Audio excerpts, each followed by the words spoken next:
and took all the actions that they needed to start an 8-hour day. And that's what we have a right to celebrate right now, is we're working 8 hours a day. We should be happy about that, you know? So being that they were doing all of that, what they did is they set the road, or they set an example for us to continue what we're doing, and we can work 8 hours a day and work for working wages and sick pay and all other things that we're working for. I'm just excited. I wrote something. Just for me to be a part of this, for me to be standing here, and I'm not a person that stand in front of people. I'm not a public speaker, but it was just an honor for me to come out and share a word about May Day. I wrote something down and I forgot what I wrote. Y'all bear with me for just a second. Oh. Yeah.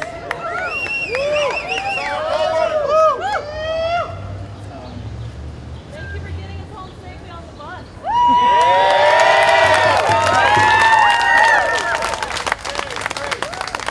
That's it, bus drivers are made.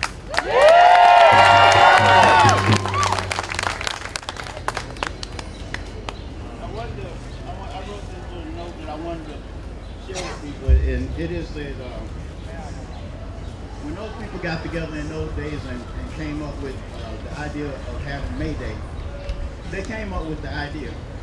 But what they did is they had a right idea, but just because you have the right idea, because you have something very true, doesn't mean that that's the solution to it. So when you have something that's right and it's a good idea, with the only thing that you can get a solution, the only way you can get a solution is you have to have action.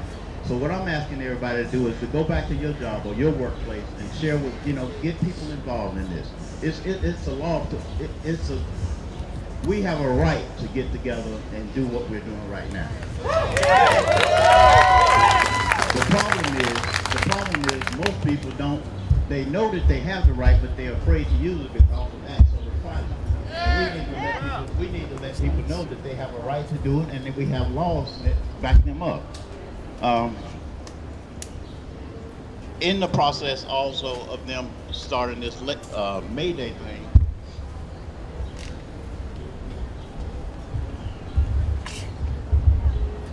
y'all bear with me, my thought went away.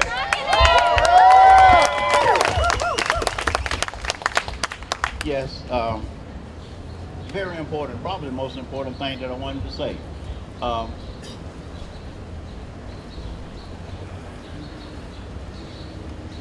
The law, if it was not for the people taking the action that they said, people could get paid whatever price that the managers or felt that they wanted to pay you. And that price could be anything from what you call minimum wage, what we know as minimum wage, and people are fighting against minimum wage right now because today minimum wage is not enough to really support and take care of your family. But if because of what people have done in the past, and this minimum wage that we're living right now, that is not sufficient.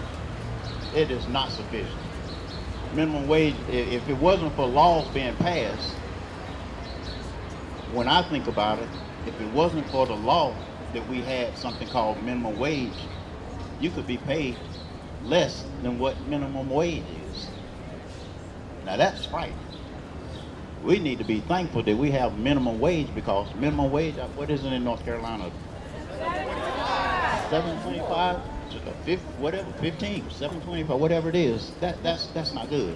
But we have a law that says that they have to pay you more than that. And we also have a law that says that we are entitled to fight for more than that. So how many of us want to fight for more than that? That's pretty much the biggest thing that I wanted to say. But also I wanted to say, I'm so happy that everybody came out, that everybody took a moment to come out, listen to that. And I'm going to encourage everybody, I'm asking everybody to continue to find out about May Day, continue to tell people about it, continue to encourage people to come to this, continue to go to your job and demand what you really deserve, because you do demand it and you do deserve it. All right? Thank you very much. Thank you so much, Albert. Give it up for Albert.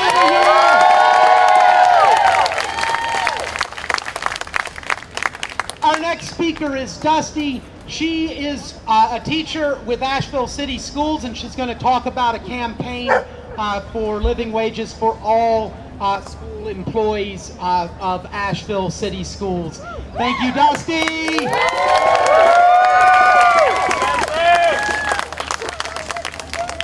All right, well, I'm a teacher, so obviously I have it written out. I have been teaching in the Asheville City Schools for 7 years, and my daughter has been through both elementary and middle school now. I joined the ACAE because I believe in Asheville City Schools. I'm grateful to spend my days teaching and learning from my students and colleagues, because every day is a new adventure. It's an honor to be part of these families' lives and to be entrusted with their children. My day begins with over 20 hugs from both my current and past students, and my days end just the same. I love my job, but that is not enough. What else could I ask for? I'm asking for a salary where I don't have to work 2 additional jobs. I'm asking for a salary that doesn't have me counting change at the end of the month. I'm asking for a salary that allows me to fill my gas tank because I cannot afford to live in district. And yet I will spend my last penny when my class runs out of snacks or to buy the materials needed for a school project. I do this because I am a teacher. Every teacher does this because this is what we do. We do it for the kids. And I have the salary of a certified teacher. Our classified staff, IAs, cafeteria workers, custodians, and bus drivers, they aren't even earning close to my salary.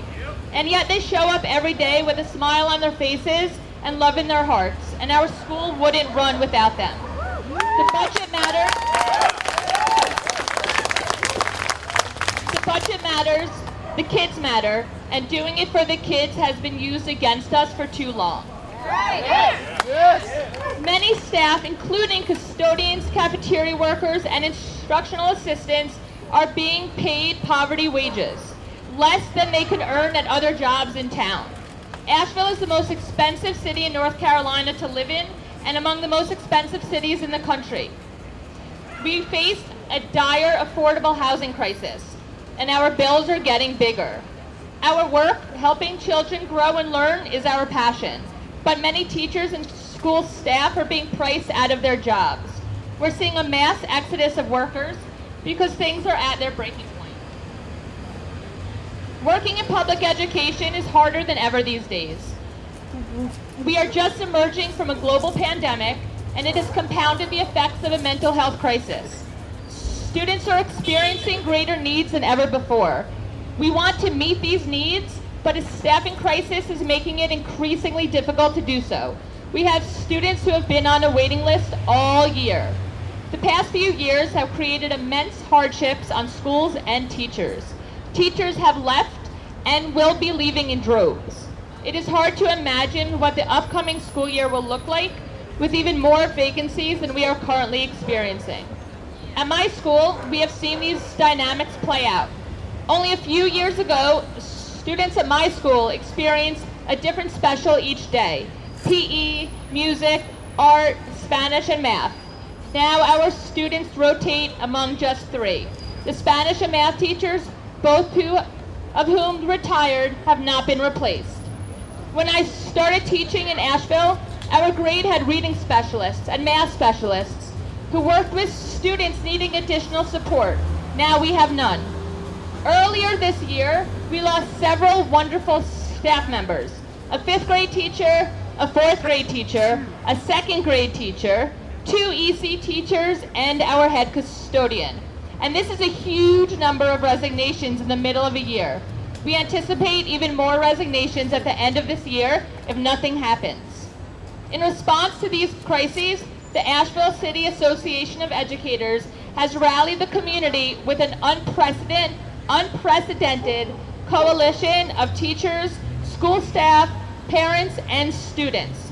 We've called on the Board of Education and the Buncombe County Commissioners to fully fund our 3 core priorities: paying all staff a living wage,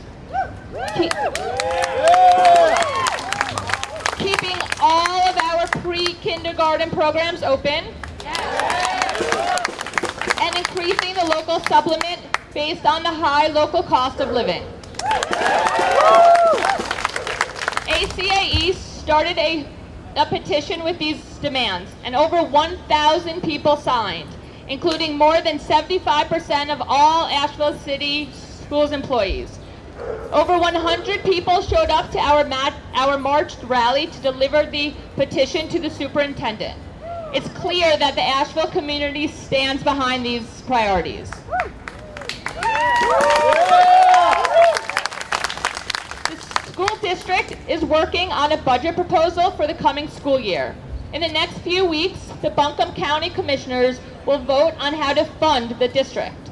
Budgets are a moral document, and we believe our officials need to show their priorities by funding what our children need. While we know the school board has the best interests of children at heart, too much of the discussion around the budget has focused on trimming services, with too little attention on how austerity will affect our students. We urge the school board to refocus their discussion on the priorities brought to them by 75% of staff members and to work with the county to fund these priorities. The Buncombe County Board of Commissioners has expressed concern about Asheville City Schools' budget, and they're wise to be good stewards of public funds. But if resolving their concerns starves schools of funds we desperately need to keep functioning into next year, it'll only worsen the crisis for our Asheville children. We urge the commissioners to address these immediate needs as a separate issue from their long-term concerns. I worry what will happen in August if these priorities aren't fully funded. High student needs, coupled with inadequate staffing levels, can make working conditions even more stressful and lead to even more resignations. At the same time, when we are inadequately staffed, student needs can be unmet, leading to greater challenges and even more students in crisis. We are in this catastrophic feedback loop. Prompt action to attract and, more importantly, retain staff is necessary to interrupt this loop. With the resources available in the Asheville community, we must be creative and work together to make our children a top priority. Our children need every school board member to make and vote for motions that support staff priorities, and for every county commissioner to vote for a budget that addresses these crises fully.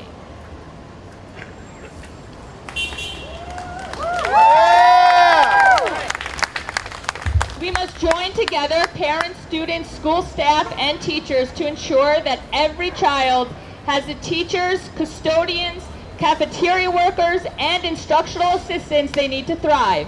We achieve these aims by stabilizing our workforce with higher wages, increasing local supplements, and fully funded pre-K classrooms because our kids can't wait.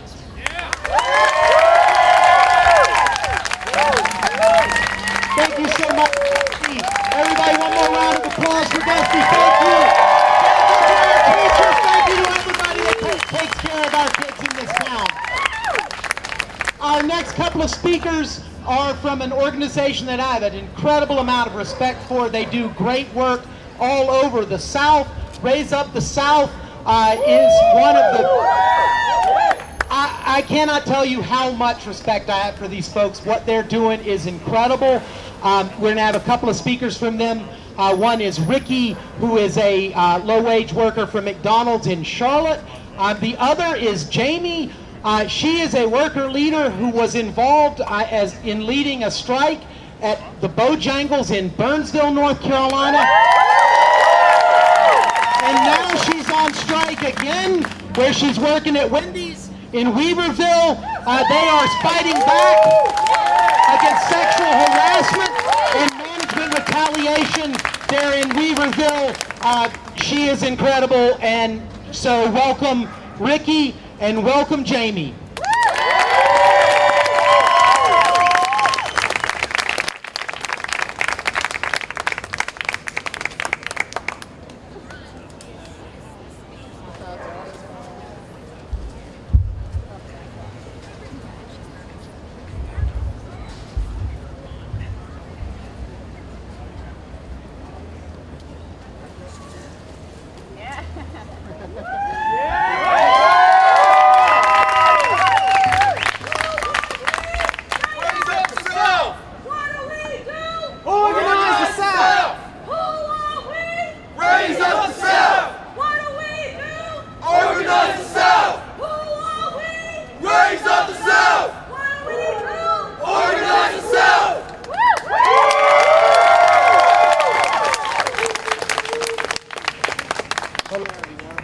Hello everyone.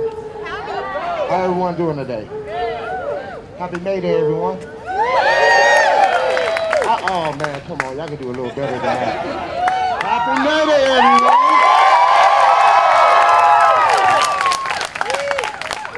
everyone. My name is Ricky Henry Jr.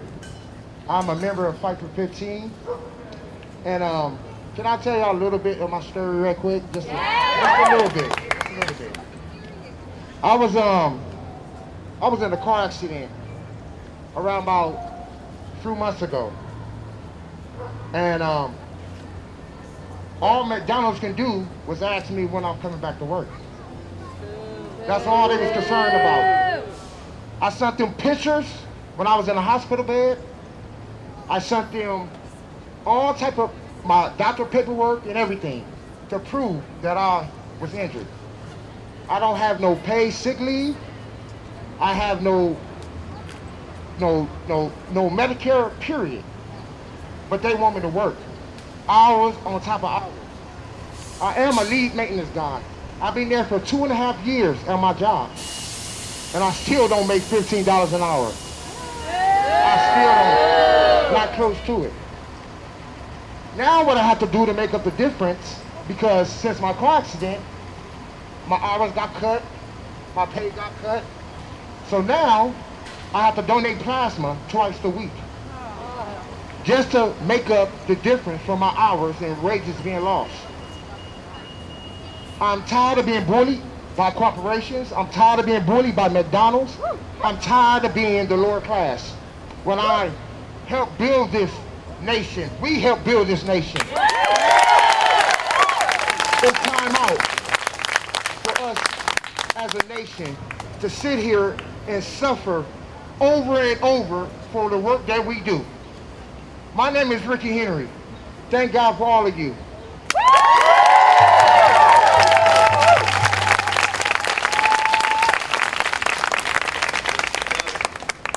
Go, JB!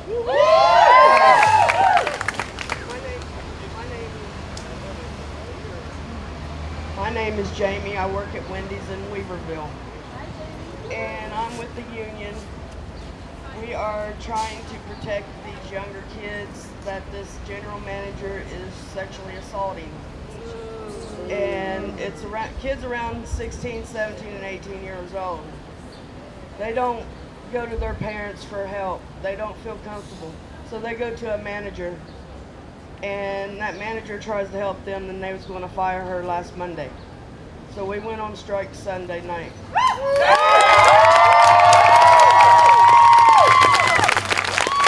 But we are out here to get rid of this manager and these predators. It ain't just our Wendy's, it's other Wendy's. General managers from other Wendy's has worked at our Wendy's and done the same thing. One of them chased our night manager around with the general manager there, trying to kiss her and asking her to play with his meat. Oh. It ain't right. These young girls, I don't know, it's unacceptable. Yep. And it shouldn't be happening in these stores. And Wendy's it seems like Wendy's protecting the predators and not their workers. So we are trying to come and unionize and come together so we could get something done about this.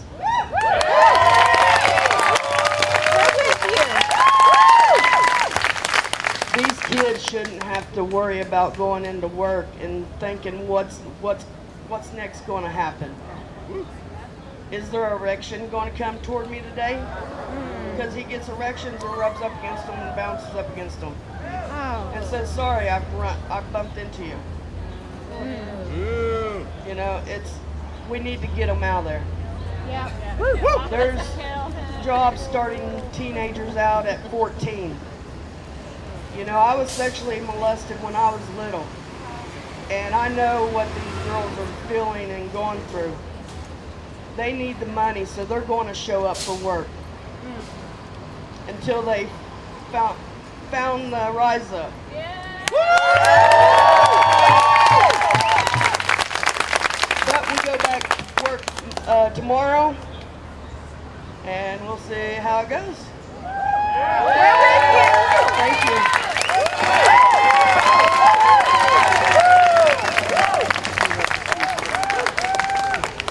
Who got your back? Who got your back? We got your back!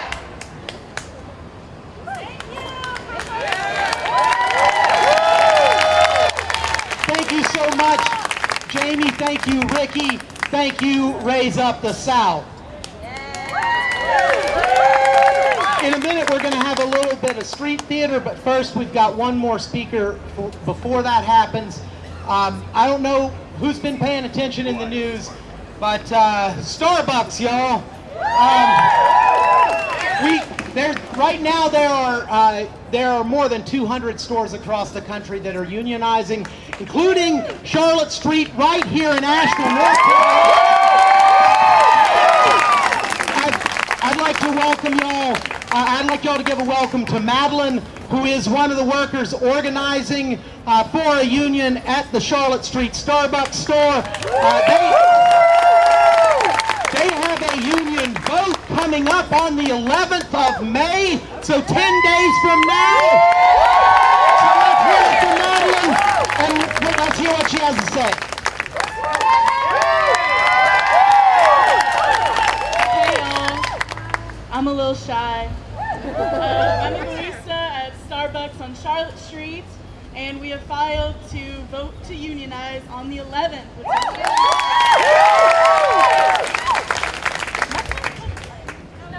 Hello? Hey. Okay, first of all, in Boone, North Carolina, we won our vote 33-2. And what that means is that each of these stores with about 15 to 30 people are going to come together and write a contract and demand better pay, better tips, card tips, health care, and have these things guaranteed so that they cannot be taken away. The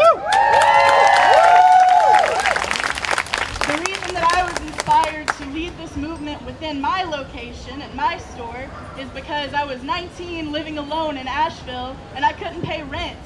So I was behind on rent, being told that I would make raises in a month, being told that I would get up to 15 in January, and then again in March or April, and this just never happened. So we were just being lied to,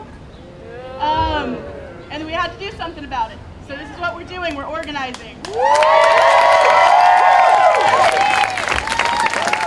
And my goal is to inspire other businesses within the area, within the South, to stop being afraid of organizing.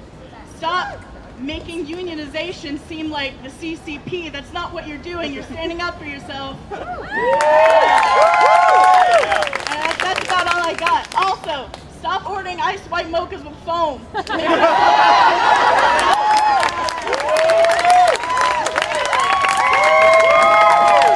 No more mocha cookie crumbles. If you tip me less than $5 and I have to make a mocha cookie crumble, I'm leaving.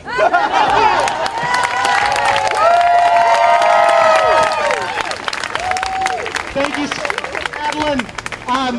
There's going to be opportunities. Like she said, like I said, they are going to be holding a vote at that store on the 11th of May. There will be opportunities to come support those workers as they vote to unionize. So just keep your it'll come down the pipe. Sorry, I'm stumbling over my words too.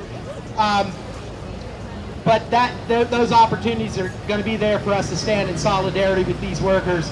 And whenever workers are organizing, bringing out the community, bringing out other workers in support is crucial. So be able to look out for news about that opportunity. We've got some street theater. Just get a moment here to get set up, and then are we ready? Yeah. All right. Thank you, Vicki. Happy May Day, everyone!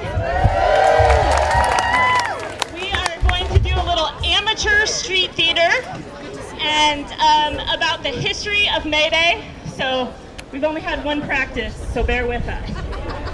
All right. We ready? Okay. The history of May Day, otherwise known as International Workers' Day, begins back in the 1800s with the rise of the Industrial Revolution.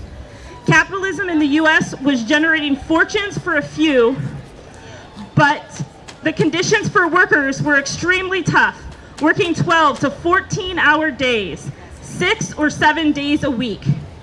Thousands of men, women, and children were dying every year because of long hours and horrible working conditions.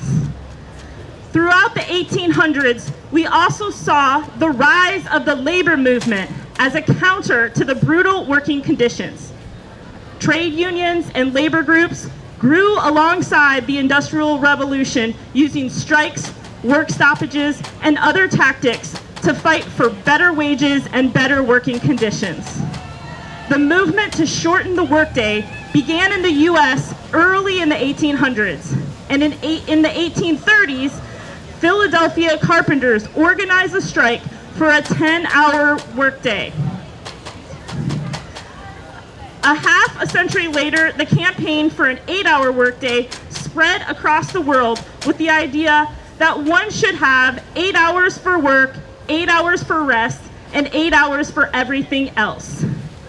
In 1884, the American Federation of Labor declared that the 8-hour workday should commence on May 1st, 1886, and a plan for strikes and work stoppages spread in cities across the U.S. Okay, that was Act 1. Give us just a second as we prepare for Act 2.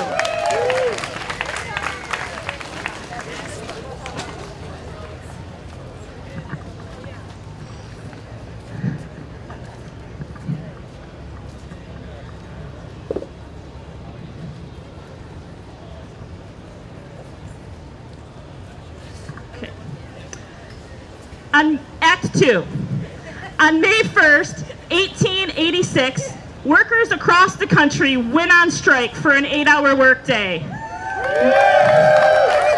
Lucy and Albert Parsons led workers in Chicago in the first May Day parade singing, "We're summoning our forces from shipyard, shop, and mill.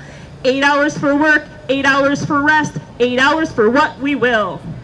The May 1st strikes and actions even brought about some victories, including thousands of meatpackers in Chicago who won an 8-hour workday without a loss of pay. But things took a turn a couple days later. On May 3rd in Chicago, where strikes continued, police showed up to the McCormick Reapers work plant and killed 4 strikers. The next day, at a rally in Haymarket Square protesting the police killings, a bomb was thrown at the police, killing 7 officers. Martial law was declared in Chicago, and hundreds of labor leaders were rounded up and arrested.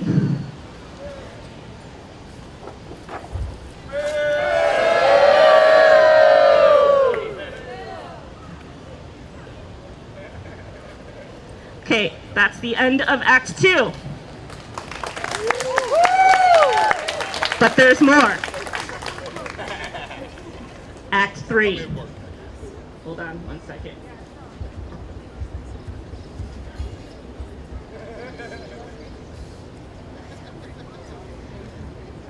Workers were put on trial. Workers were put on trial for the Haymarket Square bombing, even though some were not even present. Their arrests were clearly made because of their labor organizing. The entire labor movement was under attack after the Haymarket affair. Of the 8 workers put on trial for the bombing, 4 were hanged, 1 committed suicide, 2 received life sentences, and 1 got 15 years. Okay, that's the sad ending to Act 3, but Act 4 gets better, okay?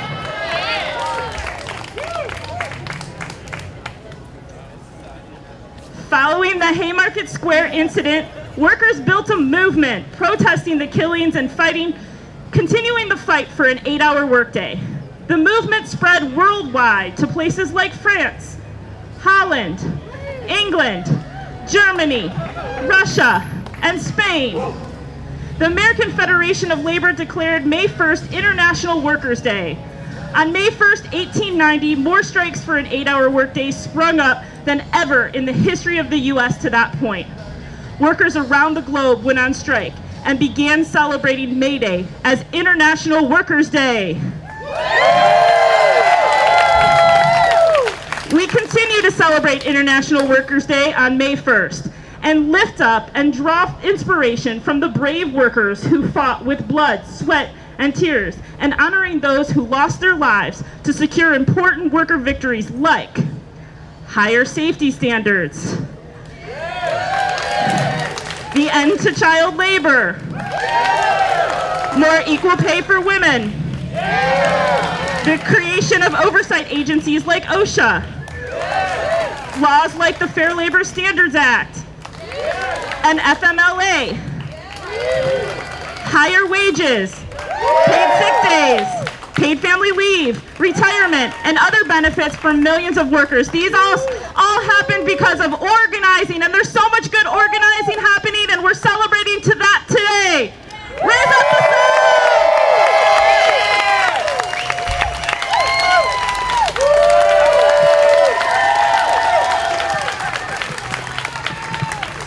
That was great, y'all. Thank you so much. Give up a round of applause one more time for...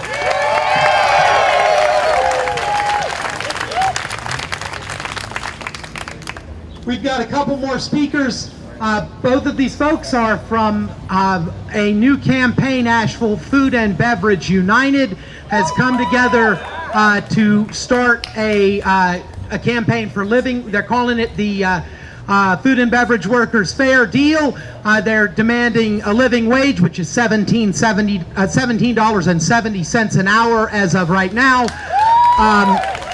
They are calling for fair scheduling, at least a week's notice before the posting of schedules, and for at least 3 paid sick days a year. Our first speaker from AFBU is Cap. Cap has had 21 years in the restaurant industry and is one of the founders of AFBU. Please welcome Cap. Happy May Day, y'all. Thank you so much. I appreciate everybody coming out. The first time I got PTO, I actually took a vacation. This was back in 2008. Back then, I worked in an office environment and didn't make much, but that PTO gave me the security to have time for myself.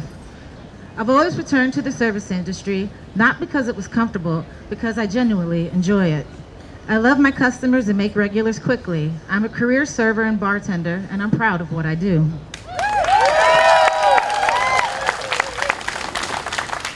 I'm here to give some personal accounts of mine and others, because not everyone is familiar with how the service industry works. Just like how I don't know the ins and outs of a hospital, and I'm not expected to, but when I hear my customers in the medical field discuss their day-to-day goings on, it gives me insight, and I'd like to share some of that with you today. We've all read the online ads that say, looking for rock stars for our fast-paced, fun work environment, flexible schedule, and we know it means that they will work you to death because we're family. Fast-paced often means understaffed, fun and flexible often means undermanaged, and you won't actually get the hours you were offered in the interview, whether that means more or less. Not even their competitive wages are ever advertised up front, all the more to pressure you to make a choice after an interview process that is often inconsistent, unprofessional, and riddled with red flags. So in this family, and make no mistake, oftentimes they do become your family for a time at least. You are often exploited for your labor, forced to choose between childcare and other bills, work different hours than you originally signed up for, and have put in so much emotional labor, but at the end of it, your family is indistinguishable from any other abusive relationship you found yourself in. Trauma bonding should not be a matter, of course, for working in our industry.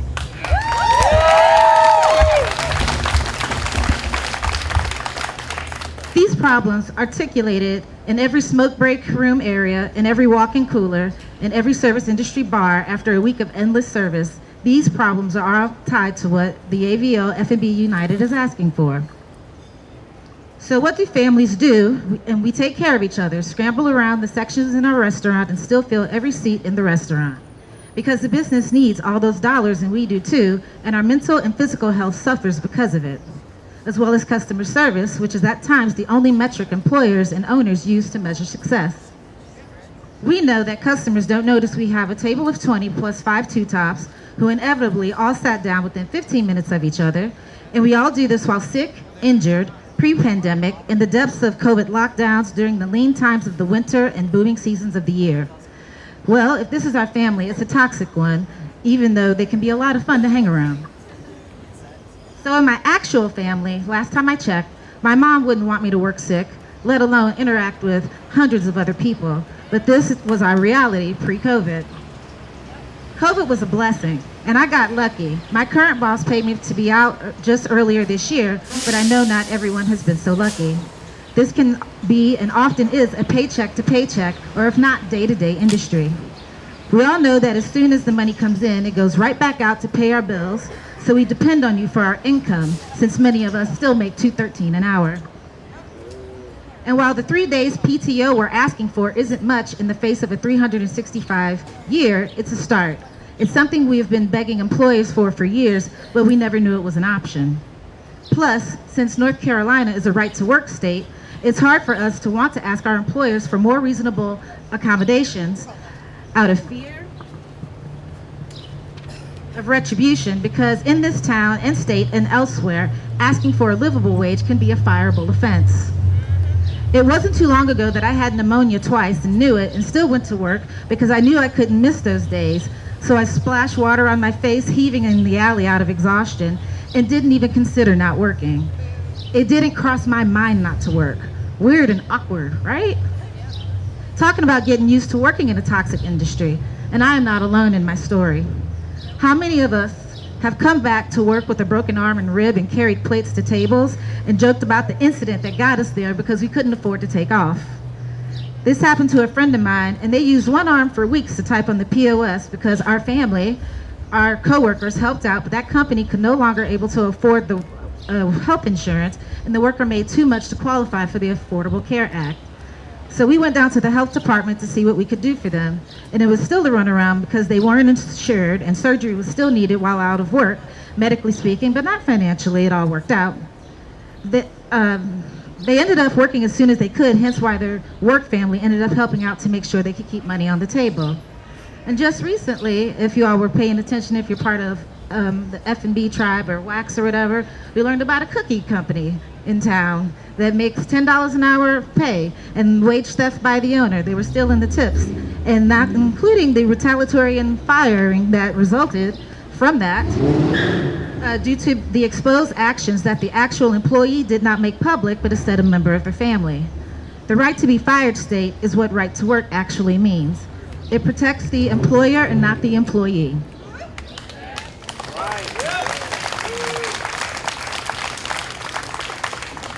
I worked for an owner that refused to pay one manager if another one clocked in, and this was that shift changeover. And they refused to pay the manager coming in their hourly and only paid the severely out-of-date wage of $2.13 an hour. And none of this is illegal, but it's a lack of incentive for us to want to stay in this industry. An industry that is important to the economic character of this town, and many of those workers left in droves, as we see every time we go out to eat. In fact, just a few days ago, calling on y'all, Wendy's, I was at a fast food restaurant, and they had to close their inside by 2:30. And I was on foot and had to contemplate walking through the drive-thru, but then that felt awkward. So while walking out the building, I heard one of the workers say they couldn't lock the doors because no one had a key to lock them, and they had a screwdriver in hand trying to figure it out because the closing shift was only going to consist of one person. F&B United can help them talk with their workplace about fair scheduling, though I take it that their lack of fair scheduling also coincides with their idea of a living wage.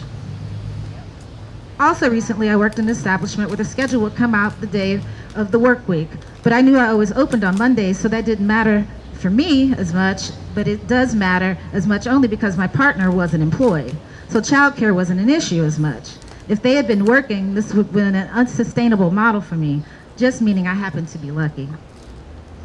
What about the employers who offer benefits but only at full time, knowing you only get 30 hours a week?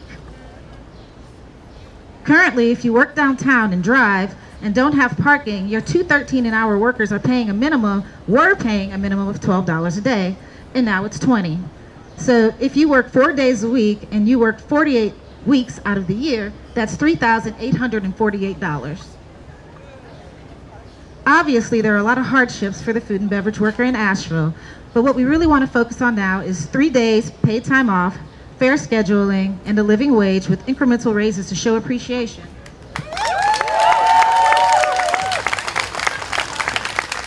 So we get belittled, yelled at. We are our customers' therapist, and we do it all with a smile. F&B United cannot solve all the problems in the hospitality industry, and there are many more, but think of it this way. I want to support establishments where workers are treated fairly and feel just as important as we all are, because during the height of COVID, we became essential workers. What happened to that rallying cry? It didn't disappear, it just became muffled. I know you still hear it, so that's why we're gathering together today to get our voices back, behind the microphone, back in your face, because we don't have to do this work. We choose to do this work. Give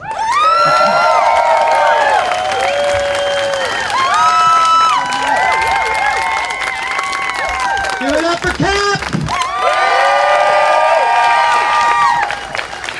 Just a quick note before we bring up our last speaker.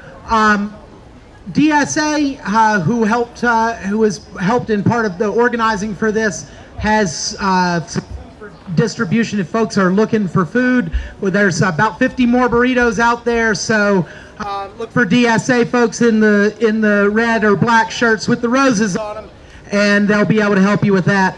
Our last speaker is Jen Hampton also from AFBU.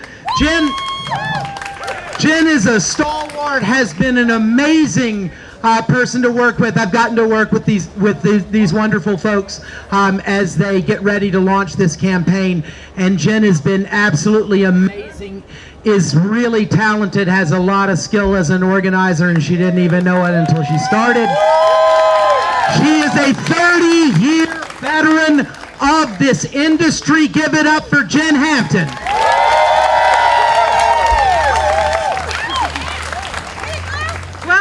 Y'all, and happy May Day.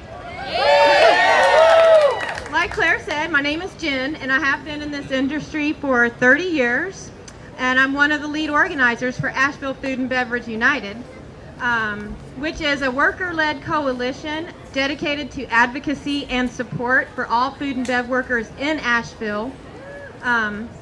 So who are we? We're a group of food and bev workers here in Asheville that came together about a year ago after Sammy made a Facebook post saying anybody interested in unionizing the Asheville restaurant industry should meet at the Grind Asheville in River Arts District. And so about a couple of dozen, maybe 30 people answered that call to action and showed up to talk about it, to talk about why we want to organize, our common experiences, and realize that we're all facing the same struggles. And for about a year now, the same core group of about 5 to 10 people have been meeting bi-monthly or monthly, and recently a whole lot more, trying to organize this. So what we learned at that first meeting is that we can't actually unionize the entire industry as a whole in this state, but we can form a coalition and stand in solidarity and demand what we need to make our lives better. And it's really just semantics. Thank you.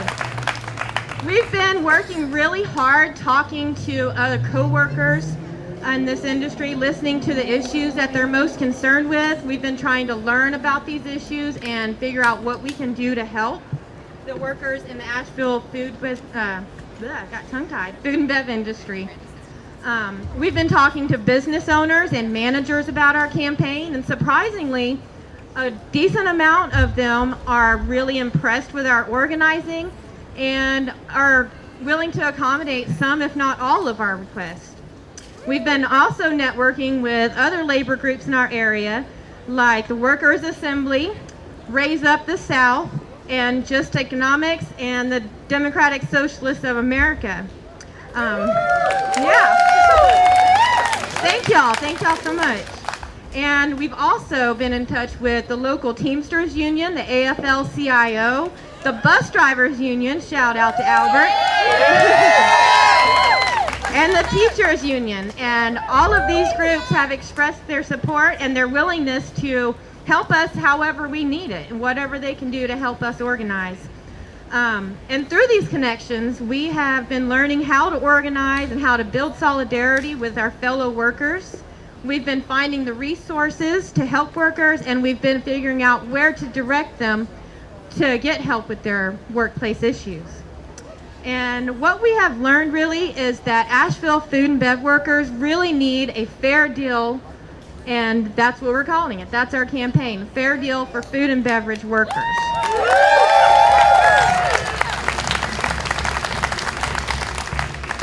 So our campaign is asking for 3 basic things. We think that all restaurant workers, front of the house, back of the house, bar, door, everybody should make a living wage, which is $17.71 an hour in Asheville right now. We're also asking for a minimum of 3 paid sick days per year. We don't think that's asking too much. And fair scheduling practices. A side note, we also have learned that Asheville workers who work downtown, like Cap said, they have to pay a lot just to park.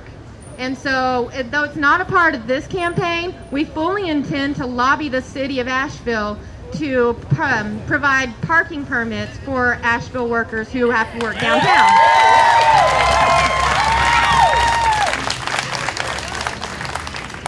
They do it in other cities, and I think with all the tourism dollars that pour into this city, they can definitely afford to do that for us.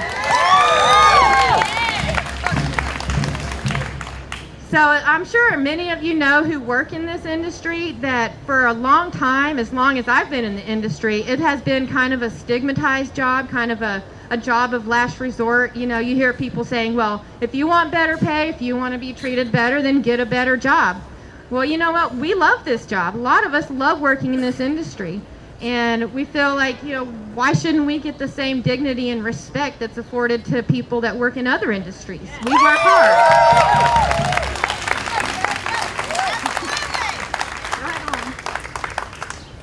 I think that we learned during the pandemic that though we have always been told basically that we're disposable, that we're replaceable, that they can find anybody to come in off the streets and work our jobs, well, that's not the case anymore.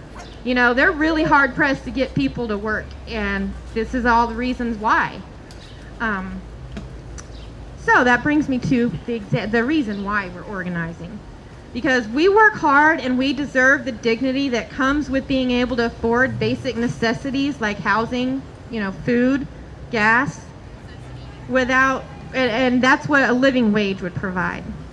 We also deserve to be able to stay home and take care of ourselves when we're sick or if we have a family emergency that we need to take care of. And we deserve to be able to do that without having to lose our pay. Like Cap said, you know, we often have to work sick. And we work with your food. We serve people. We shouldn't be working sick. That's absurd.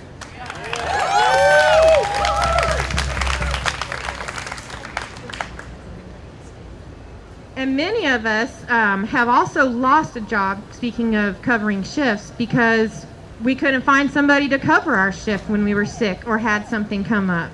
Which leads me to the fair scheduling ask. This really encompasses a whole array of schedule-related issues. For instance, I have been fired for not being able to find a coworker to work for me when my son broke his arm and I had to leave work.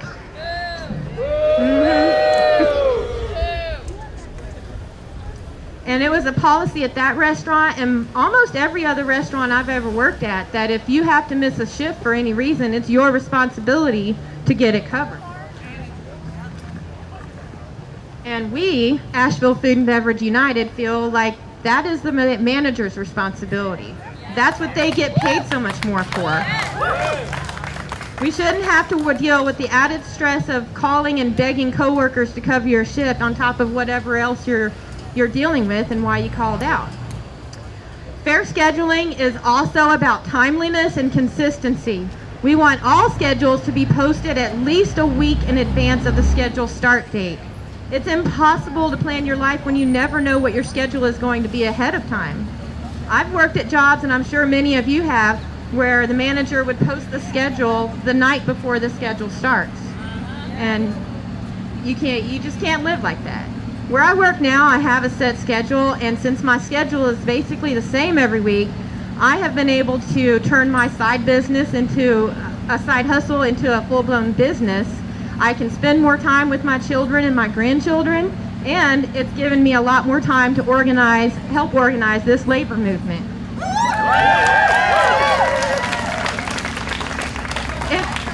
It's really amazing what you can do if you have a little consistency in your life. And the last part of the fairness in scheduling is consistency. Having this approximately the same number of hours each week really goes a long way to help you plan and budget your life if you have a reliable estimate of how much you're going to make every month. So, how are we going to accomplish these things? Well, we're going to continue to build solidarity with all of you. We're going to continue to sign people up to our email list so that you can stay informed and get involved with our actions. We will educate workers on their rights.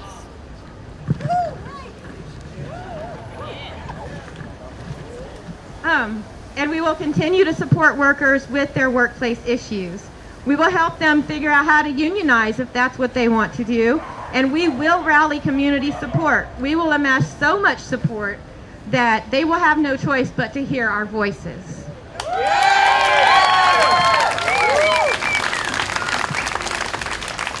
And as I can tell, we will empower each other. Together we can be a powerful political force in Asheville because we make up a really large portion of the workforce here, and we're not currently using that to our advantage, but I believe that we will. When we stand together in solidarity to demand a living wage, paid sick days, fair scheduling, and eventually parking passes, they will have to listen. The food and beverage tribe in Asheville is a really strong and supportive community, and I know that we can do this together. I know that we can remake the industry in this town so that it serves us as well as the customers and the owners. Without us, they would have nothing. We do the work, and we deserve respect and dignity for the contributions we make to society and to this incredible little restaurant town. So let's come together and make some good trouble. We are all Asheville Food and Beverage United.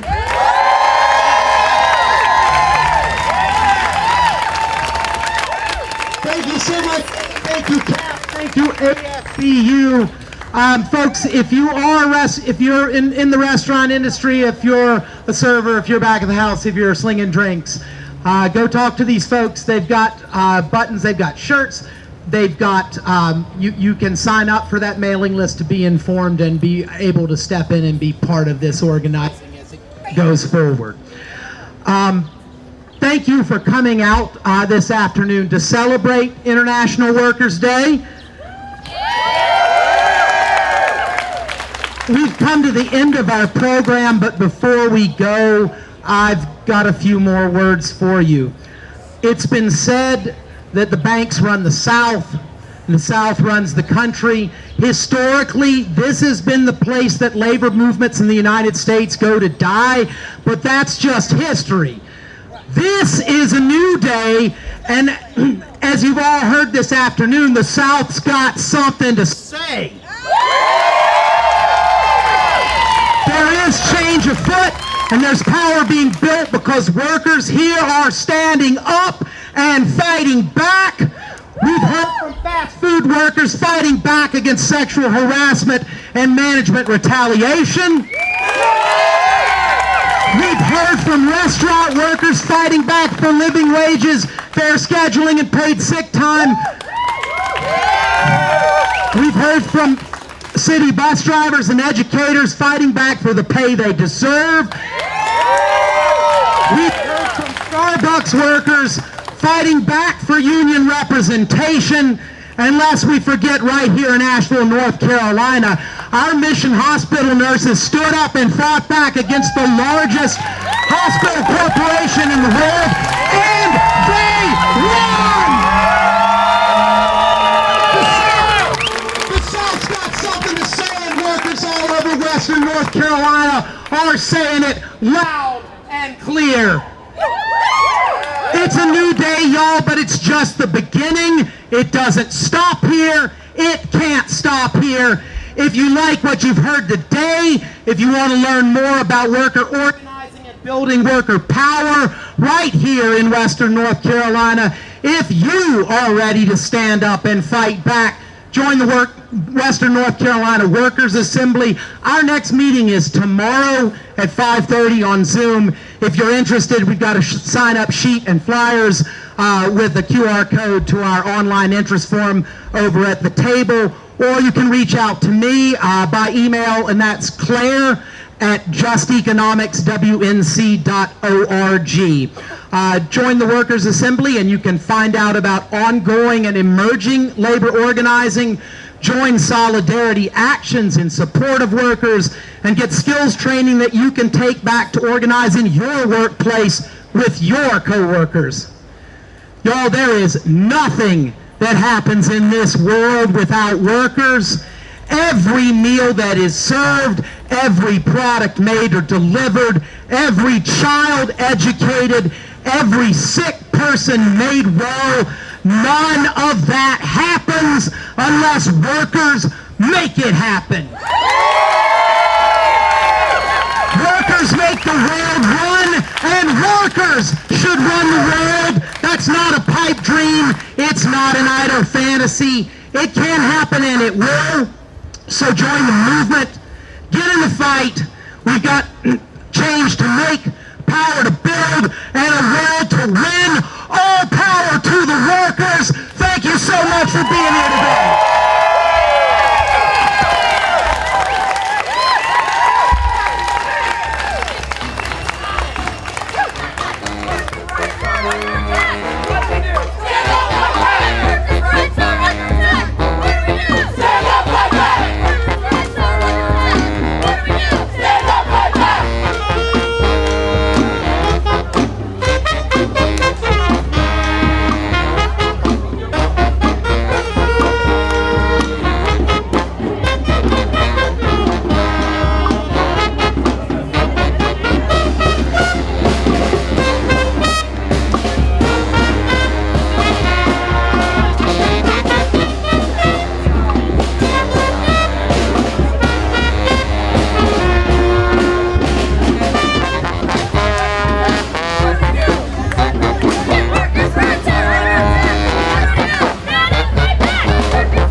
yeah. All right, yeah.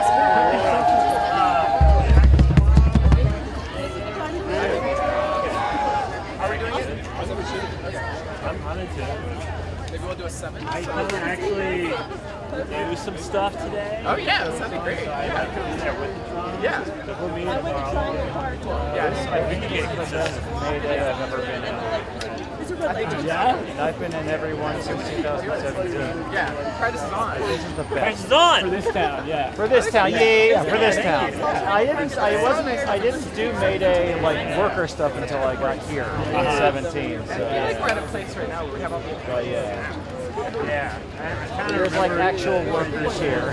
Yeah, totally. Like organizing working class folks on the job. Yeah, yeah. At this point, it's like those are the main 6. Like insider groups of anarchists and Yeah. DSA and wobblies and Yeah, whatnot. yeah. Yeah, we're reaching out. The whole thing is like on fire.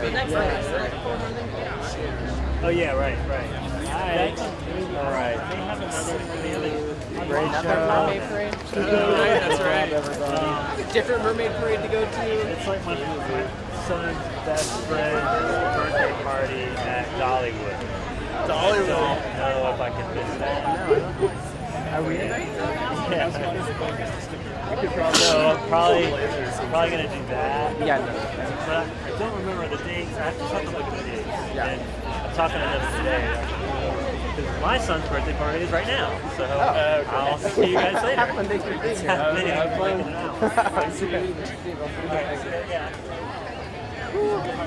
Today's the first day I've heard about it. Thank you, Pressure Yeah, what do you Come up. I don't know. It's a moment we were just like listing things. Oh, is that? Yeah, and maybe Joe said, yeah, what's happening this year? I went ahead and organized all of our links. Now there's uniforms for like great and now it's all because that race down people came up to us and like, hey, how are you doing? And I was like, oh, there's See y'all tomorrow. see you, Maddie. Yeah. So now it's all sorted. Yeah. Oh, I didn't know that. Yeah. Yeah, it really feels like it's like.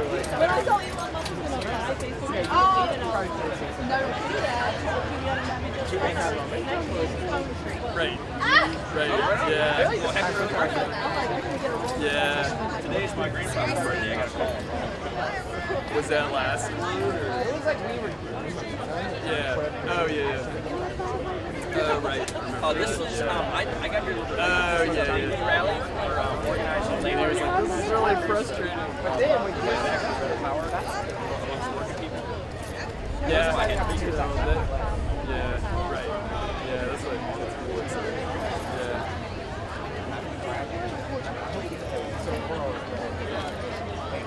Okay. She was like, she's been a piece. Okay. Wow. Then like $4. Okay. Now it's.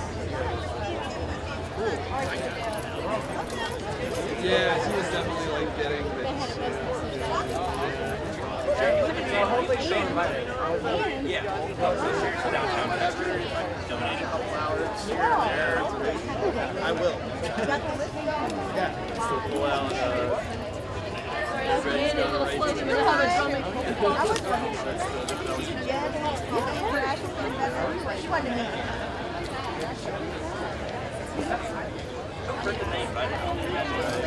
Yeah, they were doing a lot of DCs. It always seemed like I ended up watching a lot of their things on YouTube because I subscribed to a lot of their things.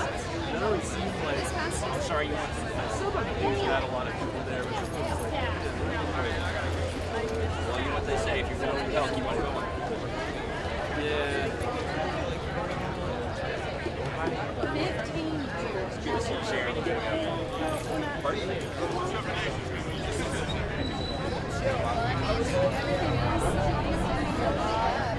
Feel better?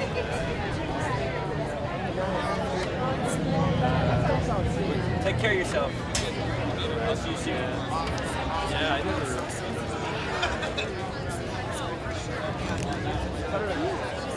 Yeah. Maybe not everybody.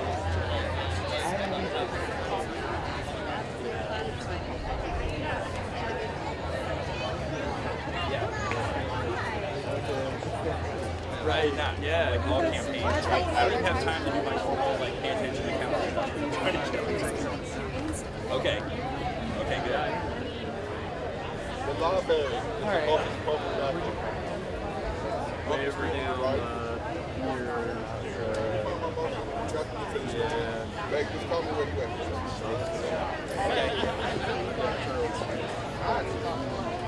Just the whole time.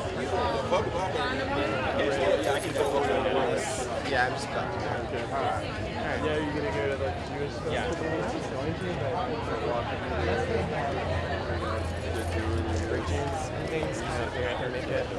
Yeah. Which way are you working on? I guess some general. Yeah, well, I can definitely help with that. Thanks for that tip, though, because, like,